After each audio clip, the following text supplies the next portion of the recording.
The Earth. Part 2. The Spiritual Earth.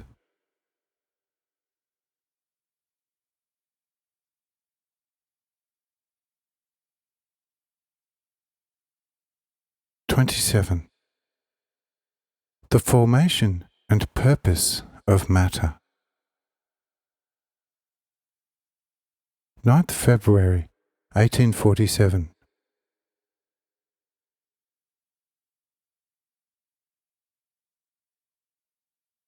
In the contemplation of the spiritual part of the earth, we will, in order to instruct ourselves thoroughly, make a retrograde movement, and will not rise from the depth into the height, but from the height into the depth, which is quite in order, because one must not turn from the inside to the outside, but from the outside to the inside, in order to arrive at the actually spiritual, which is the deepest and the innermost in everything.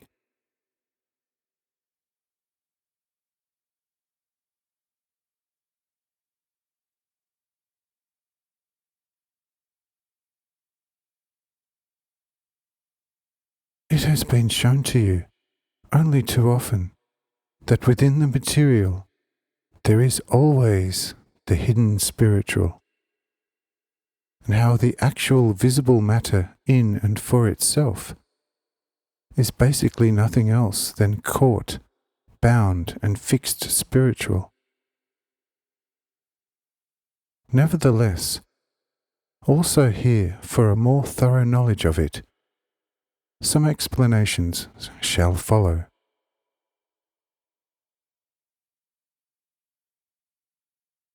You can look at whatever matter you like, but you will not find that it appears as completely solid. But all matter is divisible, because it consists of parts, and between these parts there are still little spaces which are called pores by the experts of nature.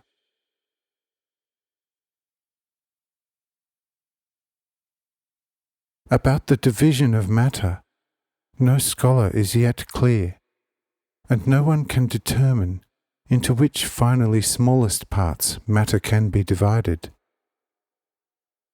Just take, for example, a granule of musk. Place it in any place in a large room. In a short time, all the areas of the large room will be filled with the scent of musk, and one may leave such a piece lying around for many years. It will neither lose its volume nor its weight noticeably. And yet in every second, many millions of particles must detach themselves from this piece in order to continuously fill the wide rooms of the chamber with the musky scent.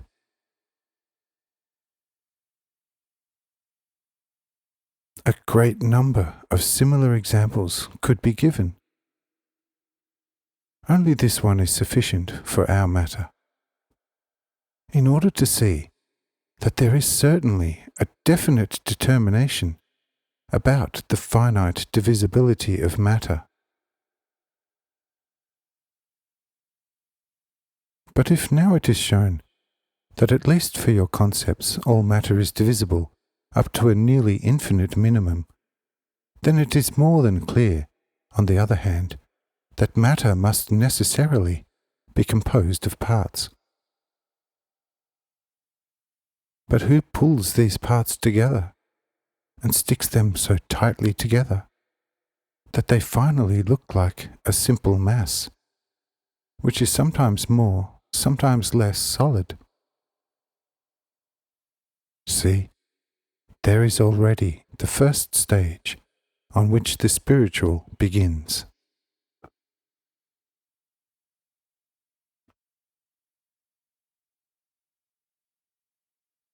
These endlessly small parts are originally nothing but only the creator of all things, power of imagination.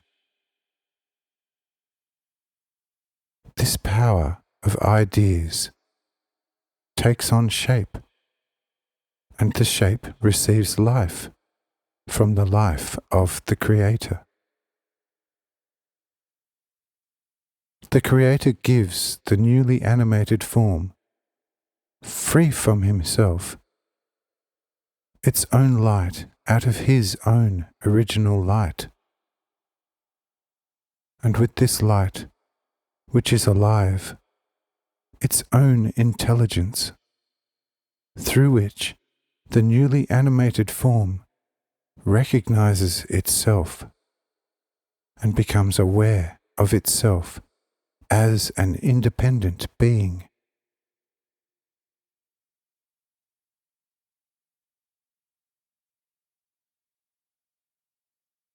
When the form has thus recognized itself, the order, a law of all existence, is given to it. With this order, the innermost fire of the divinity, a spark of eternal love. From this comes forth the will. Now, the newly revived form has light, self-knowledge, self-awareness, order, and will, and can arrange its will according to the order, or also act contrary to this order.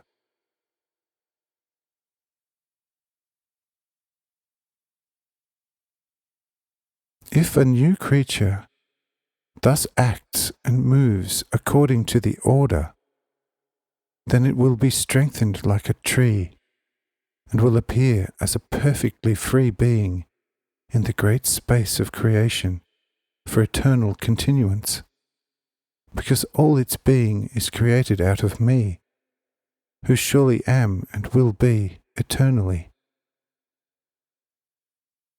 And therefore man is a creature, because all his being is created out of me.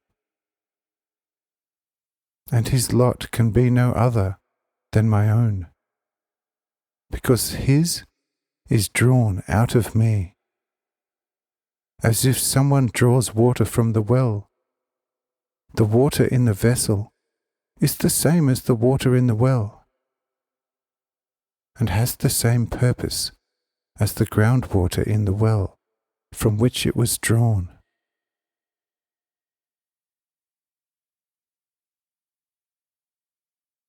But if such a new being or creature, with its free will, does not follow the given order, then it naturally goes towards its downfall, or its dissolution, which can be easily understood quite naturally.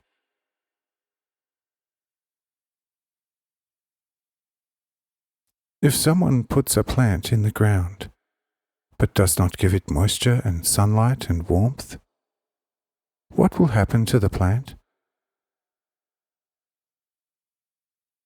But suppose the plant had a free consciousness and could take water, light, and warmth, but it would not want them. What will become of it? It will wither and perish.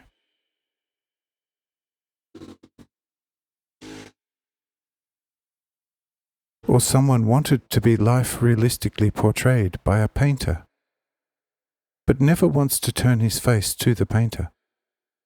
What kind of image will that end up being?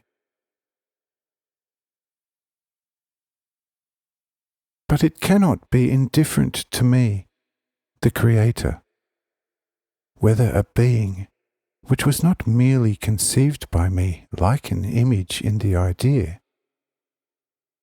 but was created in the above-mentioned way out of the fullness of my divine essence, exists only for a time or eternally. The first would obviously have to be able to destroy a part of me which is impossible. Therefore, once it is created, it can only be created for eternities. But such a creature can operate against my order, and that is just as much as to cease to be for me in a certain way. For he who is not for me is against me. In this way, however, an opposing force and power potency would form next to me in the course of time, which would oppose my free activity, which in other words would mean nothing else than that I, the highest perfection, would have to be imperfect myself in order to tolerate an imperfection next to me.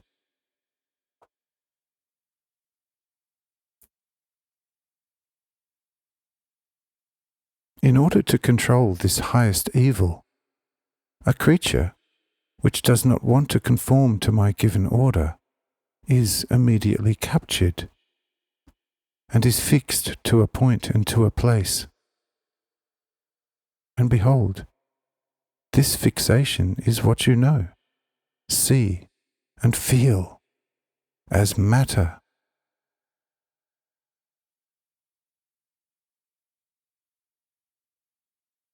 In the endless many particles of matter lies the endless intelligence of the newly created, but are now basically imprisoned beings, whose intelligence can never perish, but it is fixed and turned away from the Son of the Spirit until it has reached that maturity, like a mirror which receives the light of the sun until the sun turns its back and makes it blind for everything else, and is finally only able to receive the light of the sun.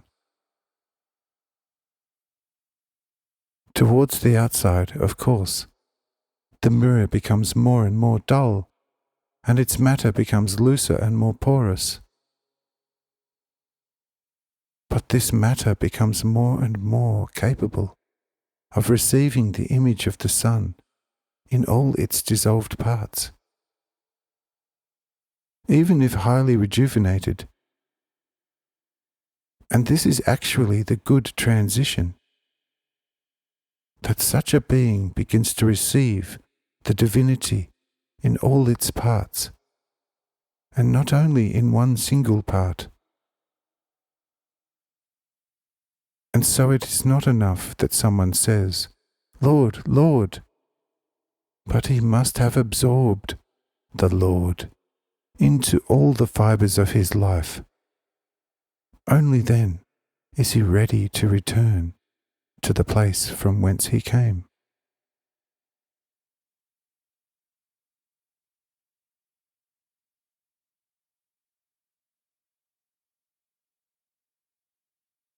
For this reason, all matter must finally be dissolved again into the most minute, so that there is no particle left that would not be able to take up the image of the eternal Sun. And in this taking up of the eternal archetype is then again the new creation, in which the endless intelligences of a being, which had been imprisoned before, but have now become free again, seize each other again, go back into the first archetype, and become again what they should have become already in the original beginning.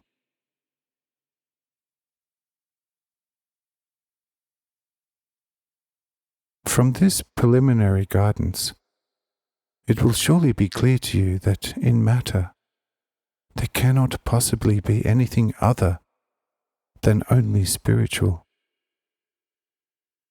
And we can now wander over and into the spiritual earth on well-enlightened paths,